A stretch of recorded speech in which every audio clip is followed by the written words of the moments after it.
This is 7 National News, and in our top story, in his capacity as the ruler of Dubai, the Vice President and Prime Minister of the UAE, His Highness Sheikh Mohammed bin Rashid Al Maktoum, has issued a law establishing the Mohammed bin Rashid Space Centre.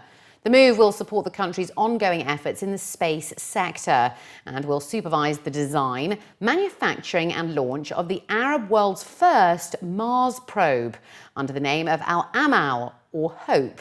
Additionally, the centre will serve as a platform to provide an integrated infrastructure that is dedicated to manufacturing satellites in the country.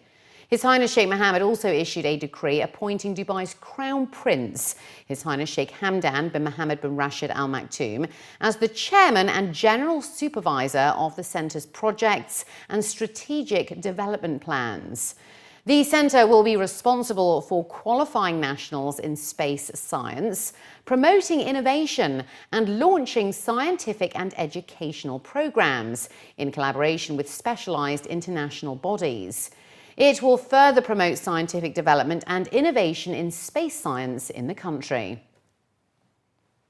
The al-Fitr holidays for federal ministries and authorities will begin from the 16th of July this year, which is the 29th Ramadan 1436, and will end on the 4th of the month of Shawwal, as announced by the Federal Authority for Government Human Resources.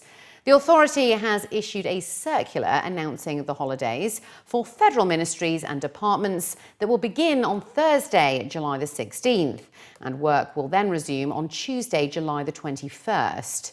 The official moon sighting committee, who are responsible for overseeing the sighting of the crescent moon, which marks the end of the Islamic holy month, will officially announce the first day of Eid al-Fitr later this week. Public sector workers will also get their wages early on Tuesday, July the 14th, in preparation for the end of Ramadan. For the second consecutive year, the UAE has taken the top place in the Middle East and North Africa for the World Justice Project's Rule of Law Index. The UAE achieved 0.67, while Denmark came first in the global ranking with 0.87. According to news agency WAM, the UAE succeeded in acquiring the top position thanks to its prestigious record in the competitiveness indices, and most importantly, the order and security factor, by which crime is effectively controlled, civil conflict is limited, and people do not resort to violence. In this category, the UAE scored 0.91. Followed by the absence of governmental corruption, 0.82, and effective criminal justice, 0.77. The index factor 8 evaluates the criminal justice system, which measures the correctional system's effectiveness in reducing criminal behaviour. Other factors include constraints on government powers, regulatory enforcement, open government, civil justice, and fundamental rights. The report also shows that the UAE has attained significant results towards its vision of distinguished police performance. Based on the answers drawn from household and expert respondents, police officers respect due process and fundamental rights of suspects. According to the report, New Zealand, Japan and South Korea share the same vision with the UAE in this regard. His Excellency Mata Al-Tayer, the General Director and Chairman of the Board of Executive Directors of the Roads and Transport Authority, has launched a smart app named Sharekni that allows groups of riders to share vehicles travelling to and from their places of work. Through the app, individuals can register details of the car sharing process, where permits can be issued electronically. The app is currently available in Arabic and English, but will soon be available in Chinese, Tagalog and Urdu. Al-Tayer was quoted in a statement as saying that launching the app is a part of the Dubai leadership's vision of transforming Dubai into the smartest city in the world and to also make people happier. It is also a response to the directives of His Highness Sheikh Hamdan bin Mohammed bin Rashid Al Maktoum, Dubai's Crown Prince and Chairman of the Executive Council, who is overseeing the implementation of the initiative. He added that through this initiative, the RTA is looking to ease congestion in Dubai, especially during peak times, as well as reduce the number of single occupancy vehicles and slash the overall number of vehicles on the roads. Tayer stated that the service has already witnessed a steady growth in the number of registered users to as much as 16% in 2014. He also anticipated that the service will leapfrog in the near future, given the special rewards and incentives offered to users by the RTA. The service portal has been upgraded and the Smart app has been carefully designed to make it easier for the community. As a result of an increase in the number of tourist arrivals during the Eid holidays, particularly from neighbouring countries, the Dubai police are urging the public to exercise caution and report cases of reckless driving.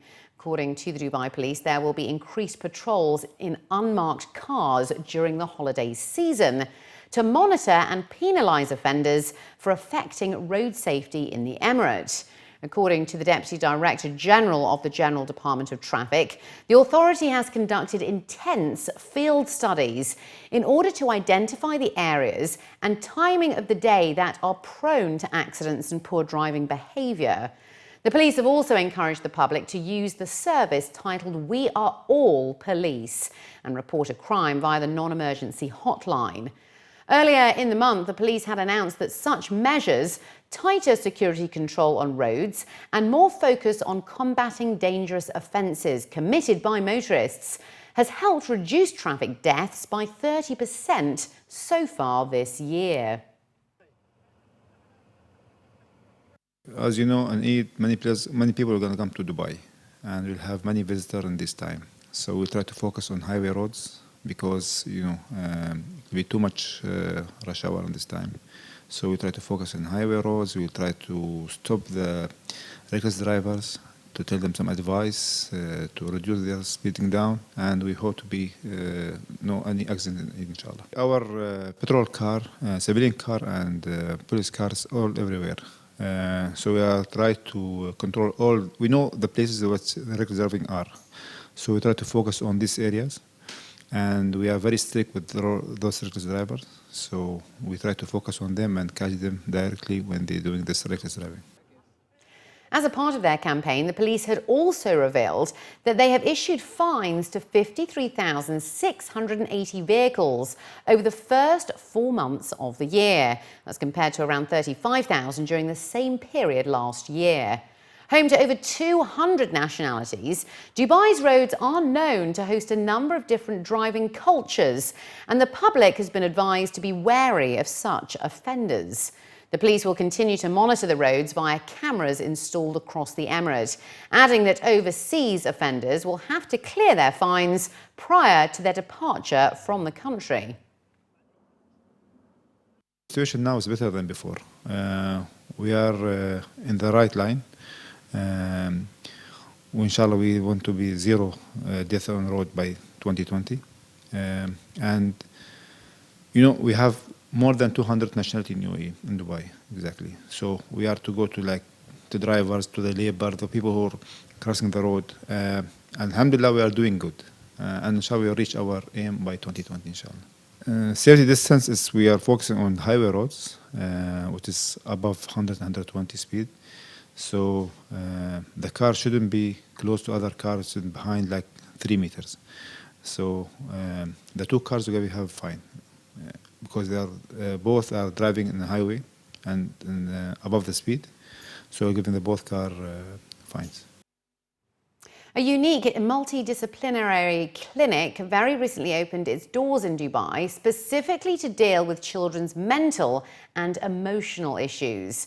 According to management, the Kamali Clinic is the only consultant-led service in Dubai that works within a truly integrative multidisciplinary framework, so as to ensure a comprehensive treatment approach to child and adolescent mental health care.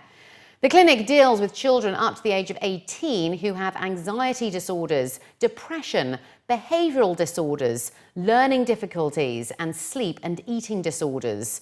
Consultants also look at children who have attention deficit and hyperactive disorders, autistic spectrum disorders, and bipolar affective disorders.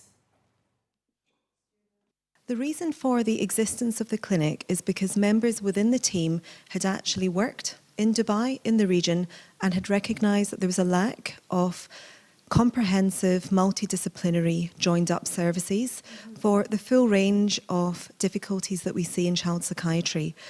And therefore, the clinic was set up, and we see children, young people and families presenting with a range of difficulties, including anxiety disorders, depression, eating disorders, self-harm, psychosis, so we actually see everything here. We've received really positive feedback because, a lot of our work is about making connections with the community and, talking to teachers, talking to school counsellors, talking to paediatricians, family doctors, and it's very exciting because the need is palpable.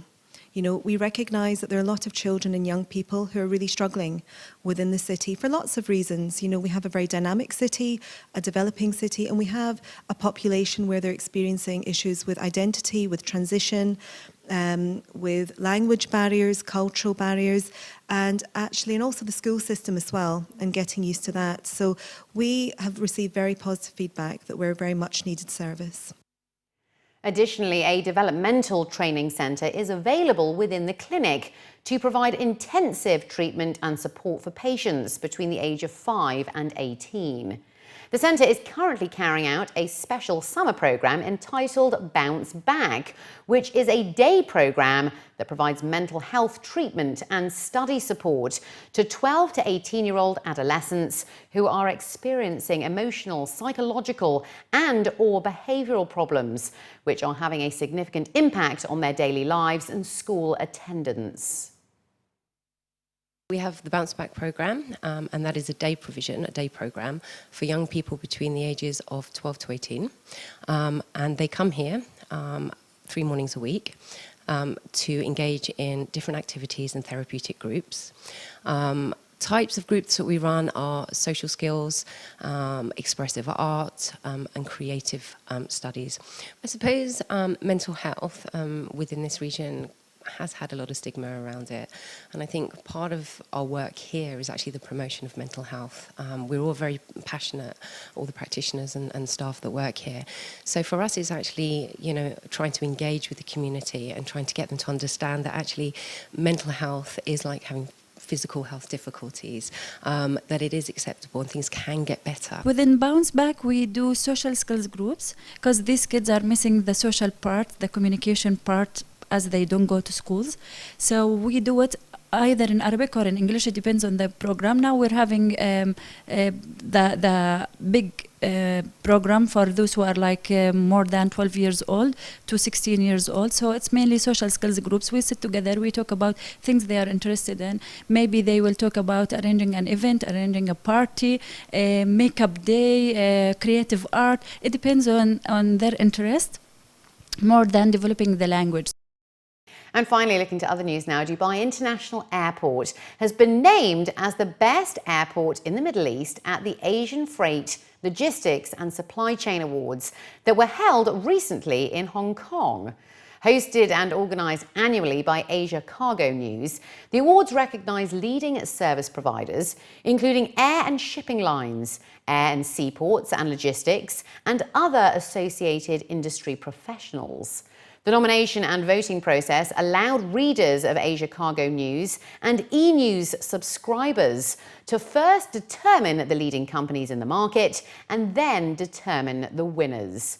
Anita Mehra, the Vice President of Communication and Business Development at Dubai Airports, stated that the award is the 4th for Best Airport category and the 9th overall that Dubai Airports has claimed so far this year.